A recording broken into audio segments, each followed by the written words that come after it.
नमस्कार साथियों, इस वीडियो में मैं बहुत ही गुस्से में बात कर रहा हूँ। आवाज़ से शायद ना लगे कि मैं गुस्से में हूँ, लेकिन मैं बहुत ही गुस्से में हूँ। गुस्से में क्यों ना रहूँ? गुस्सा होने के पीछे सबसे बड़ी वजह ये है कि ये जो बांग्लादेशी हैं, जो कि कल के जन्मे हुए हैं और जिसको बनाने में भारत का बहुत बड़ा हाथ है, वो अनाप शनाप बातें कर रहे हैं भारत के बारे में। आप सभी लोगों तक ये न्यूज़ पहुँच चुका है और अगर नहीं पहुँचा है तो मैं आप सभी को इस वीडियो के माध्यम से ये न्यूज़ पहुँचा रहा हूँ कि इन बांग्लादेशियों ने, ये जो बांग्लादेश के अंतरिम सरकार के चीफ हैं, द सो कॉल्ड चीफ, उन्होंने क्या कहा है। उनके अगर स्टेटमेंट को सुना जाए तो किसी को भी गुस्सा आ जाएगा। कोई भी अगर भारतीय है तो उनको तो गुस्सा आना वाजिब है। उन्होंने पूर्वोत्तर राज्य को लैंड लॉक्ड बताया है। बताओ भाई, लैंड लॉक्ड कहाँ से है? पूर्वोत्तर राज्य को उन्होंने लैंड लॉक्ड बताया है। आप सभी इन वीडियोस के माध्यम से उनको सुन सकते हैं। ये 30 सेकंड का वीडियो है। सबसे पहले इस वीडियो को आप लोग देख लो, फिर उसके बाद हम लोग बात करते हैं।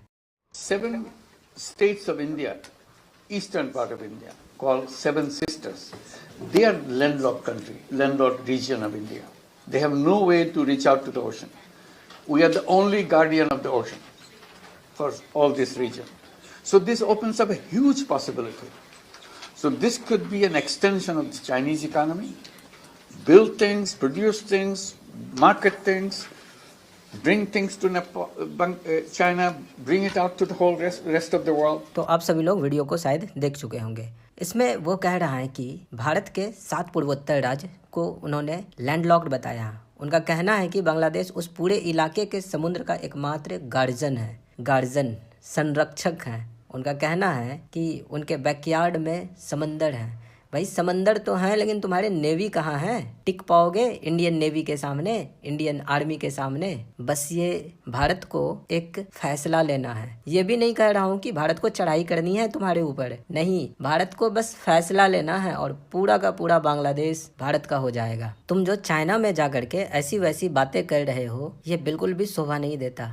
दरअसल बांग्लादेश के अंतरिम सरकार के जो अध्यक्ष हैं मोहम्मद यूनुस, वो हाल ही में 4 दिन के लिए चीन की आधिकारिक यात्रा पर पहुंचे हैं। वहां उन्होंने चीन को बांग्लादेश में निवेश करने का न्योता दे करके आया है। और न्योता भी कहाँ, मतलब कहाँ बनाना है, कहाँ निवेश करना है चाइना वालों को। उनका कहना है कि भारत के नॉर्थ ईस्ट राज्य, जिन्हें 7 सिस्टर्स कहा जाता है, लैंड लॉक्ड है। उनके पास समंदर तक पहुंचने का रास्ता नहीं है। बांग्लादेश उस रीजन में समंदर का एकमात्र गार्जियन है। इससे निवेश का बड़ा अवसर मिलता है। ये कह करके आए हैं भाई साहब चाइना में। ये वही चाइना है जो डेब्ट ट्रैप में पूरी दुनिया को फंसाता है। हालांकि मैं एक भारतीय हूँ और मुझे इस बात से बिल्कुल फर्क नहीं पड़ता है कि बांग्लादेश डेब्ट ट्रैप में पहुंचे या कुछ भी करे। इनसे हम भारतीयों को बिल्कुल फर्क नहीं पड़ता है। लेकिन फर्क हमें जरूर पड़ जाएगा जब तुम भारत की अखंडता, इनकी संप्रभुता के ऊपर सवाल खड़ा करोगे। और आज तुमने ये कर दिया। बस भारत को फैसला लेना है। भारत अगर फैसला ले लिया तो तुम्हारा जो चिकन स्नैक है, हाँ बिल्कुल मैं सही बोल रहा हूँ, बांग्लादेश का भी चिकन स्नैक है। मैं अभी बता रहा हूँ आप लोगों को मैप के माध्यम से कि इनका चिकन स्नैक कहाँ पर मौजूद है। आप सभी लोग जानते हैं जिसको ये भारत का चिकन स्नैक कहते हैं, जो कि सिलीगुड़ी कॉरिडोर के नाम से जाना जाता है।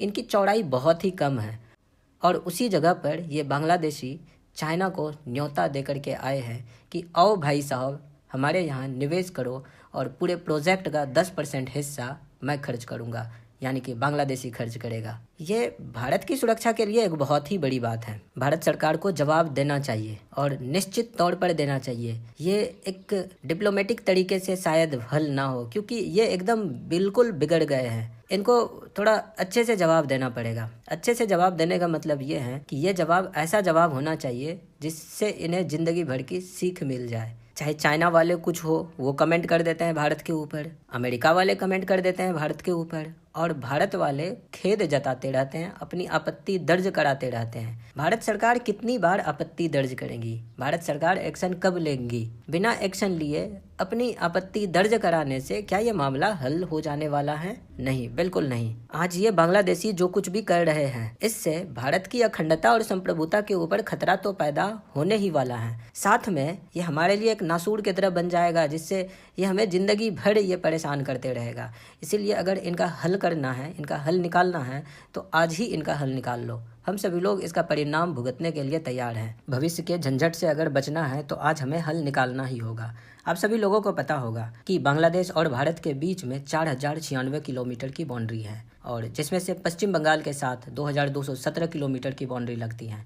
वहीं असम के साथ 262, त्रिपुरा 856 किलोमीटर, मिजोरम 318 और मेघालय के साथ 443 किलोमीटर की बाउंड्री लगती है। ये बांग्लादेशी, जिसको आज के समय में ये चिकन स्नेक कहते हैं या सिलीगुड़ी कॉरिडोर कहते हैं, वो लगभग 22 किलोमीटर चौड़ा है और इसी कॉरिडोर को ये तोड़ने की बात कह रहे हैं, जिससे कि ये नॉर्थ ईस्टर्न रीजन को भारत से अलग कर सके। मैं ये कहना चाहता हूँ कि बांग्लादेशियों, तुम्हारे पास भी तो चिकन स्नेक हैं। भारत सरकार जिस दिन फैसला कर ली, बस इन्हें फैसला करने की ज़रूरत है। इंडियन आर्मी जाएगी और अपना काम तमाम करके आएगी। बांग्लादेश के चिकन स्नेक की बात करें तो आप सभी लोग मैप में देख सकते हैं, ये एक तरफ वेस्ट बंगाल का बेलूर घाट पड़ता है और दूसरे तरफ मेघालय में तुरा पड़ता है। ये एक बहुत ही छोटा सा का एकदम नैरो कॉरिडोर है, जिसको कि चिकन स्नेक की तरह हम लोग कंसिडर कर सकते हैं। और दूसरा इनका जो चिकन स्नेक है वो त्रिपुरा से लगता है।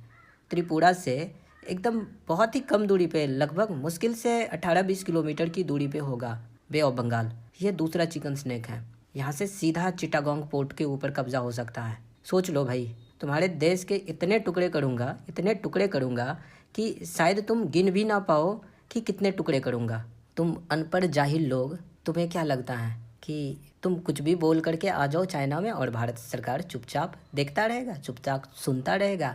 नहीं, भारत आज सुनने वाला देश नहीं है, भारत आज एक्शन लेने वाला देश है। गनीमत है, अभी तक भारत ने कुछ किया नहीं है, बस इन्हें फैसला लेना है और फैसला लेकर के जिस समय इन्होंने करना शुरू कर दिया, तुम्हारे कई टुकड़े हो जाएंगे, तुम्हारा वजूद ही खत्म हो जाएगा। ढाका के ऊपर कब्जा कब होगा तुम्हें पता भी नहीं चलेगा। मैं ये जानता हूँ कि जो बांग्लादेशी ये वीडियो को देख रहा है वो इनको ज़रूर रिपोर्ट करेगा, इसलिए मैं उन सभी भारतीयों से आग्रह कर रहा हूँ कि आप सभी लोग ज़्यादा से ज़्यादा इस वीडियो को शेयर करें, अपने साथियों के साथ इनको शेयर करें, लाइक करें, कमेंट करें और आप सभी लोग अपनी राय ज़रूर दें कि क्या भारत सरकार को फैसला ले लेना चाहिए, कि क्या भारत सरकार को इस तरह का कुछ कदम उठाना चाहिए जिससे कि भारत अपनी संप्रभुता की रक्षा कर सके, भारत अपनी सॉवरेनिटी की रक्षा कर सके। और भाई तुम बांग्लादेशियों, तुम संभल जाओ। अगर एक्शन ले लिया भारत तो फिर तुम भूखे नंगे मर जाओगे, कोई बचाने नहीं आएगा।